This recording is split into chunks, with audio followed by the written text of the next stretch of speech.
This is Mandy and Rory, and you are watching Charter Chat with WLMS Yacht Charters. We tour over 250 charter yachts and travel to multiple countries every year in an effort to find you the best charter possible. In today's episode, Mavis and I discuss our favorite routes to Tortola. Is it a ferry from St. Thomas or the new flight from Miami? Find out in today's episode of Charter Chat. Hello. Hello. I have not seen you forever. Yes. And I apologize in advance. It is 100% my fault, even though we talk daily. But life has thrown curveballs left and right. And so we have not been able to catch up and do a record an episode for a while. Hopefully I'll be getting together with you and Rory in the next few weeks. So we'll do that separately. But since you've been handling the majority of our inquiries lately, I thought it would be really helpful to kind of catch up and see, what questions are coming up the most often, and maybe we can answer some of those for clients. It's kind of like an FAQ. We're going to tackle, I think, one question today. Oftentimes people that are looking at charters in the Virgin Islands, because that's kind of like the first place they go to, and it makes for a great charter experience, right? If you've never done it before. But because they've never done it before, we start to get into logistics pretty quickly, I feel like. And, so what are some of the things that you see as part of the, trip planning process? Yes. What kind of stuff are you seeing? Yeah, one of the first questions I get with my initial conversation with people is, where am I meeting my crew and boat? Am I meeting them in St. Thomas? Am I meeting them in the BVI? What island? How do I get there? All of those things when it comes to logistics. Yeah. And, I usually tell people a few things. Number one, let's just choose the best yacht that we think is going to, kind of tick all the boxes for your price point for the dates that you're looking for. And then we'll sort out where that yacht is based and kind of do that secondly. Because most people usually want to be able to pick up in St. Thomas. Yes. And I think it's somewhere around maybe 90% of the yachts can no longer do that. I could be wrong. But it's, and people often say, well, I picked up in St. Thomas the last time I did a charter. And the reality is that, the borders and everything started to change during COVID when the U.S. Virgin Islands and the British Virgin Islands closed down. When the waters, particularly the British Virgin Islands, reopened, they started tightening down and coming in with new requirements, and they wanted the yachts licensed, and they wanted the yachts based in the BVI. And you can blame it on COVID. It has other things, there's other things that have to do with it too that just aren't really that relevant. But legally, most yachts cannot pick up in St. Thomas. And therefore, I'm curious, because I think you and I have a slight difference of opinion on the preferred entry and the preferred airport.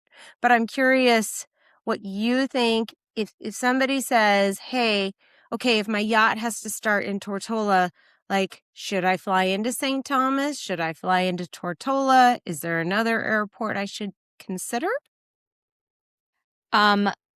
Personally, I prefer flying into Tortola. Oh, you do? Okay. I thought you were going to say Puerto No. Rico. Oh, well, I fly into Puerto Rico, but I'm on the East Coast, so I fly into Puerto Rico and then take a little puddle jumper plane to Tortola. Yeah. But I know a lot of people will take a flight from Miami to Tortola. Yeah. So it all depends economically too. I've had several clients who economically it didn't work. So they would Mhm. rather fly into St. Thomas and go through all of those um lots of hoops to jump through to come in from St. Thomas Yeah. to Tortola. So there's just a lot of moving parts that we it's harder to control coming in from St. Thomas. It is, and I feel like on paper when you're first looking at it, I think the instinct is, "Oh, I'll fly into St. Thomas." Right. Because it's so much cheaper. There's 25 flights or more a day Mm. from the US. So this is kind of a no-brainer. I usually tell people if you're going to take that route, stay in St. Thomas the night before your charter, because if your flight's delayed and what if you miss the last ferry or the water taxi can't run that late in the evening, you're best off just staying in St. Thomas. There's also more hotels, right? So Right. it makes for an okay option. And then the next day you can take the ferry or you can take a water taxi over. Um, I think though that when you add it up, when you start to really look at the details between the costs of your taxi, your ground taxi, the cost of either a private water taxi or the ferry, Mhm. um, it starts to go kind of lopsided pretty quickly. That's my own 2 cents. And I've had some clients this season give me that feedback who have done the flight into Tortola one year, and then they chose to do the water taxi. Sorry, no, they chose to do the flight into St. Thomas and the ferry over. And even with that, they still said, you know what? It's better to just fly into Tortola. And there's Um, something else to be said about convenience too, oh, because yeah. the ferry the ferry is not fun. We're not here to And badmouth. We're not here to badmouth. yep, it's just a lot harder. And the schedule is not, it's not like it runs every hour either. Yeah. Yeah. So it's also hard to schedule that too. Well, and the other thing is that, like, if you are going to take the ferry from Charlotte-Amalie to Roadtown, because there's two different ferry routes, right? There's the Charlotte-Amalie to Roadtown and Charlotte-Amalie St. Thomas to Roadtown to Tortola, or you can do Red Hook, which is the east end of St. Thomas to the west end of Tortola. It is a much shorter ferry, Yeah. and that ferry's air conditioned. Oh yeah, And that's right. and it's really smooth waters. If you Yeah. are doing the Charlotte-Amalie ferry to Roadtown, I think my husband Jason calls it I think he calls it like the washing machine, because Yes. there's a crossing part in there that, if the waters are calm, that's great, but parts of the season it can be pretty rough and it's Mhm. not air conditioned, and people, I just feel like it's not a great way to start or end your vacation. So, Right. I've done all the methods multiple times. I will fully admit I am not a puddle jumper flyer. So I do avoid that one. But I have flown on the Tortola from Miami flight, because American Airlines has started offering that, and I think now they're up to 4 or 5 flights a day. Mhm. And I obviously am usually coming from the West Coast, so it's a red eye flight into Miami. I'm exhausted, and I usually do just want to get there, right?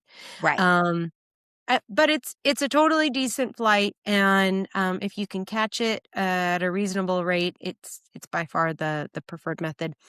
Um, I mean, I usually will set a call completely separate with people to talk about these logistics specific to their family or their group, because it does feel like everyone's circumstances are a little bit differently. But I also usually just suggest, like, let's book the yacht and then we'll talk about the options in. Yes. Because the last thing I'll say is that it feels like hotel prices have gone up a lot Mhm. in St. Thomas. I've been hearing some, like, pretty wild rates. Um, for hotels that I have ordinarily thought maybe it's a $300 a night room, and I'm hearing things of like $800-900. Should people be looking at the San Juan, Puerto Rico, just because there's so many more hotel options to choose from, and I would guess that they're going to be more reasonable if you choose to fly in there. Have you done that where you've stayed the night? Uh-uh. No, Oh. I've never stayed the night in Puerto Rico. Oh, okay. Even when you're coming in? Mm-hmm. I can take a first thing flight out Oh. in the morning, and I have a direct flight from North Carolina, from Raleigh to San Juan, and I can get on an afternoon flight from San Oh. Juan to Tortola. Provided there's no snowstorms. Provided there's no snowstorms and no delay and Yeah. everything aligns. Yeah. Yeah. Oh, that's Yeah. interesting. I didn't realize that. So you're totally comfortable doing it all in one go. Oh, yeah. Uh-huh. Oh, okay. Okay. Yep.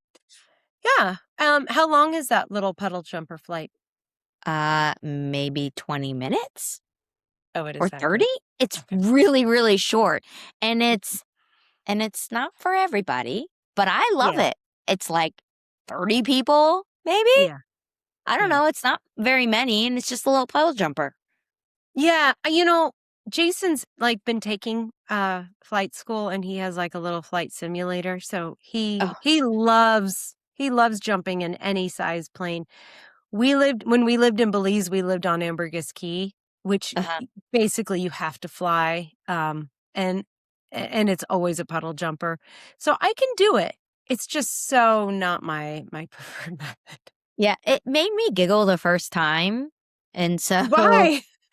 well, just because I've never done this before where you take like a really long walk from the terminal, all you follow like your little ducks in a row and you just follow along the path to the plane and you get on. And it's really long. I mean, it's not like you just walk outside. I mean, you have to go it's a long little walk Are from you talking about in Puerto Rico or yeah, in Tortola? in Puerto Rico. Oh. To the Oh. little plane. Uh-huh. Um, the last time I went to Puerto Rico, I was on a JetBlue flight from Yeah. St. Thomas. So, there was like a jetway and everything. Yeah. I mean, when I get that, that's what I fly is JetBlue to Yeah. there. Yeah. And And that's a then, really weird flight too, because you have to get up to like 24,000 feet because you're in a jet, yeah. like a proper 737 or something like that. And then the next thing you know, you're like you get up to cruising altitude for like 2 minutes and then you're going back down. It's very odd, but hey, Now, sometimes I'll do a flight to Orlando and then take a flight from Orlando to St. Thomas and then take the afternoon ferry to get to Tortola. Who flies from Orlando? Spirit. Oh. Yeah. Yeah, I know. I've flown them all. All the airlines I have flown. I've definitely done Spirit. It's been at least 6 years. I've not done Frontier because Frontier's Oh, not really. When I lived in St. Thomas, it wasn't really like I think they were just starting flights to St. yeah. Thomas. I don't I know if know they they're a budget airline. I don't know yeah. where they hub out of though, so I haven't done Frontier, but I think I've done I everyone have else. flown Frontier a lot. So where Mhm. are they based? I don't know where they're based, but I have flown them to Orlando. I fly them to Orlando a lot. Okay, and are they kind of comparable to like Spirit or Mhm. Allegiant? Okay. Yeah, I think Allegiant is no longer, maybe, but I know Spirit and Oh no, Allegiant's in Bellingham. oh, okay. I don't think Yeah. they fly out of Raleigh anymore. I don't remember. Probably not. Yeah. Yeah, they're every time I think of like Spirit, Allegiant, I guess Frontier, um, Mhm. there's this airline that used to be called Taka, and they were like down in El Salvador. So when we lived Uh-huh. in Belize, we called it Take a Chance Air. Oh. That's funny. Yeah, So, I mean, look, hey, it's fine, but one day it they're gets going to me there. start charging extra for oxygen. And so, like, everyone just needs to be prepared for that, I Yeah, guess. I mean, it gets me there, It does. and it requires me to be a light packer. Yeah. So, Yeah. Yeah. Which I guess, that's more of like when people are getting ready for their charter, they do often ask like, what's a recommended packing list? And I usually put about half of what you think you need. yes. And see, that's a whole nother podcast we could talk about is That's a what to whole pack. other episode. Yeah. We have lots and lots to catch up on. And really, we still need to go catch up with Rory about like the boat show, which is, feels like a lifetime ago. Oh my Um, gosh. It does feel like I wish I was there right now because it is like 23 degrees outside. I know. I It's so know. cold. I wish I was there right now. I told I have a client who is out on charter right now, and I was telling the crew, I wish I had stowed away. Could I have been your third? No. Well, I I would look have forward to cleaned. hearing about that one. Yeah, I was like, I would have made beds and cleaned bathrooms. You could have Just been get there me out of third. this cold. Okay. Well, thank you for the quick chat. Yes. And I think I'll try to get Rory and you, and we'll do a little like catch up session on some other stuff. She is I hate to say it, she is still moving. She like is But like a perpet. she has like kind of a semi-permanent home, and like the movers are showing up today or tomorrow and unloading Ugh, everything. And she has a pretty cool home. So I'm pretty excited for her. So poor Rory. um I need to go visit Rory. I know maybe we all go see her in Greece for the upcoming Yeah, let's shows. So go okay, visit all right. Rory. Thank you, Mavis You're Davis. welcome. Okay. Bye. Talk to you later. Bye. We have provided helpful links in the description below. Please like, comment, and subscribe. Thanks for watching.